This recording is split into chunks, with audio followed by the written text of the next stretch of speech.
Hello दोस्तों, नमस्कार। आज हम मौलिक अधिकारों के बारे में अध्ययन करेंगे जो सभी परीक्षाओं में बहुत ही महत्वपूर्ण हैं। मौलिक अधिकार भाग 3 अनुच्छेद 12 से 35 तक में उल्लिखित हैं।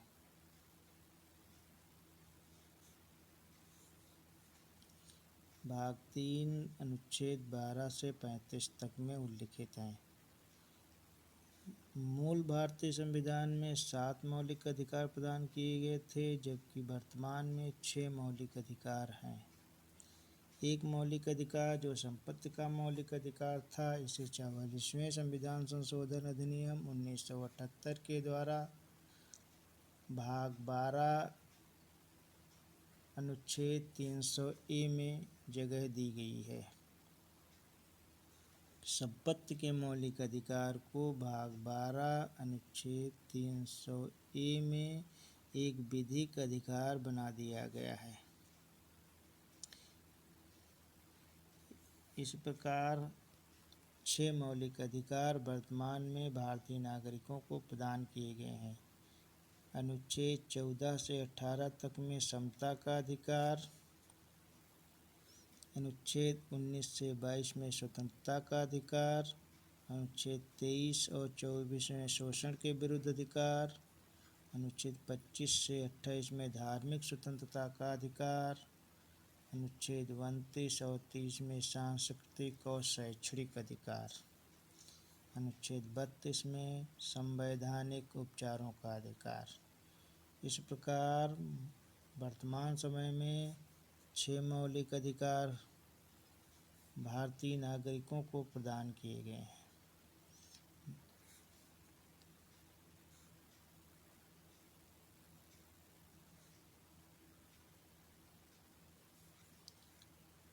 अनुच्छेद 14 से 18 तक में समता या समानता का अधिकार वर्णित किया गया है।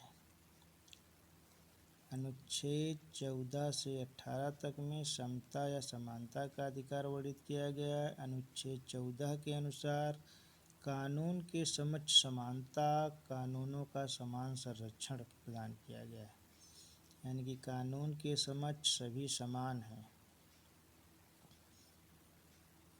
अनुच्छेद 15 में धर्म, मूल वंश, जात, लिंग या जन्म स्थान के आधार पर भेदभाव का निषेध किया गया है, यानी कि धर्म, मूल वंश, जात, लिंग या जन्म स्थान के आधार पर किसी भी व्यक्ति को दुकानों, होटलों, कुओं, तालाबों, स्नान घाटों, सड़कों आदि में प्रवेश में प्रतिबंध नहीं लगाया जा सकता है, यानी कि समानता रहेगी, सभी व्यक्ति समान रूप से प्रवेश पाएंगे। अनुच्छेद 16 में रोजगार में अवसर की समानता बताई गई है। अनुच्छेद 16 में रोजगार के अवसरों की समानता है। अनुच्छेद 17 अस्पृश्यता का अंत किया गया है। अनुच्छेद 17 के अनुसार अस्पृश्यता का निषेध किया गया है। अनुच्छेद 18 के अनुसार उपाधियों का अंत किया गया है।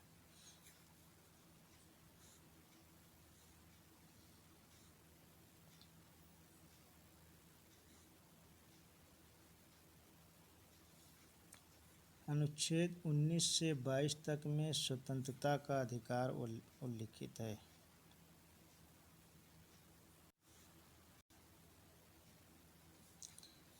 अनुच्छेद 19 से 22 तक में स्वतंत्रता का अधिकार उल्लिखित किया गया है।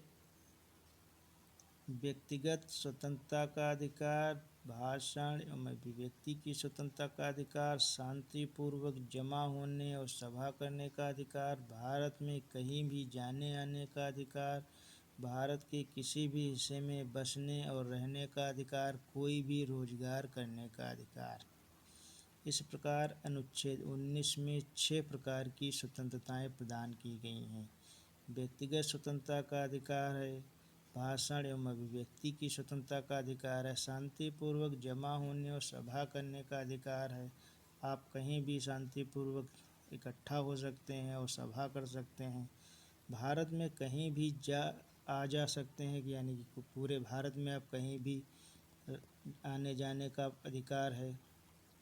भारत के किसी भी हिस्से में रहने और बसने का अधिकार है। कोई भी रोजगार करने का अधिकार है। इस प्रकार अनुच्छेद 19 के तहत 6 प्रकार की स्वतंत्रताएं प्रदान की गई हैं। अनुच्छेद 20 जो है अपराधों के लिए दोष सिद्धि के संबंध में है, संरक्षण प्रदान करता है। अनुच्छेद 20 अपराधों के लिए दोष सिद्धि के संबंध में संरक्षण प्रदान करता है। अनुच्छेद 21 जीवन की रक्षा एवं दैहिक स्वतंत्रता का अधिकार वर्णित है। अनुच्छेद 21A में 6 से 14 वर्ष तक के बच्चों के लिए शिक्षा का अधिकार प्रदान किया गया है, जिसे 86वें संविधान संशोधन अधिनियम 2002 के द्वारा मौलिक अधिकारों में जोड़ा गया। अनुच्छेद 21A 6 से 14 वर्ष तक के बच्चों के लिए निःशुल्क और अनिवार्य शिक्षा का प्राविधान 86वें संविधान संशोधन अधिनियम 2002 के द्वारा मौलिक अधिकारों में जोड़ा गया। अनुच्छेद 22 अभियुक्तों और सजा पाई व्यक्तियों के अधिकारों का संरक्षण प्रदान किया गया है। अनुच्छेद 22 अभियुक्तों और सजा पाई व्यक्तियों के बारे में उल्लेख किया गया है।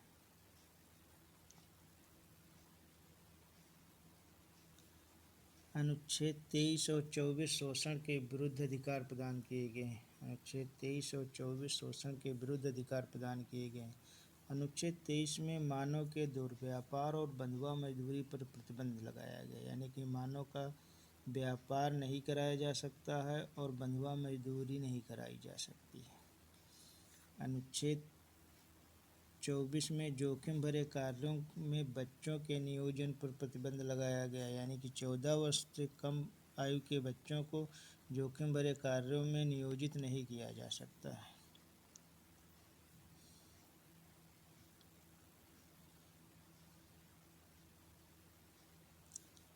अनुच्छेद 25 से 28 तक में धार्मिक स्वतंत्रता का अधिकार उल्लिखित है। अनुच्छेद 25 से 28 में धार्मिक स्वतंत्रता का अधिकार उल्लिखित है। अनुच्छेद 25 के अनुसार आप आस्था और प्रार्थना की स्वतंत्रता प्रदान की गई है।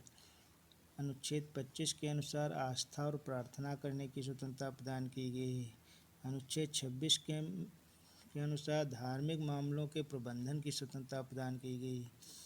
अनुच्छेद 26 के अनुसार धार्मिक मामलों के प्रबंधन की स्वतंत्रता प्रदान की गई। अनुच्छेद 27 में किसी विशिष्ट धर्म की अभिवृद्धि के लिए कर अदायगी की स्वतंत्रता, यानी कि आप किसी भी विशिष्ट धर्म की वृद्धि के लिए कर अदायगी से स्वतंत्र हैं। आप कर दें या न दें, आपकी इच्छा पर निर्भर करता है।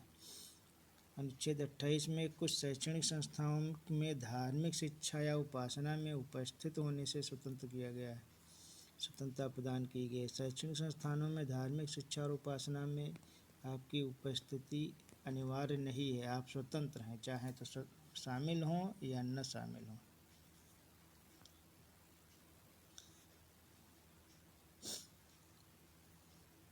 अनुच्छेद 29 और 30 में अल्पसंख्यक वर्गों से संबंधित है, जो सांस्कृतिक और शैक्षणिक अधिकार प्रदान किए गए हैं। अनुच्छेद 29 और 30 में सांस्कृतिक और शैक्षणिक अधिकार प्रदान किए गए। अनुच्छेद 29 के तहत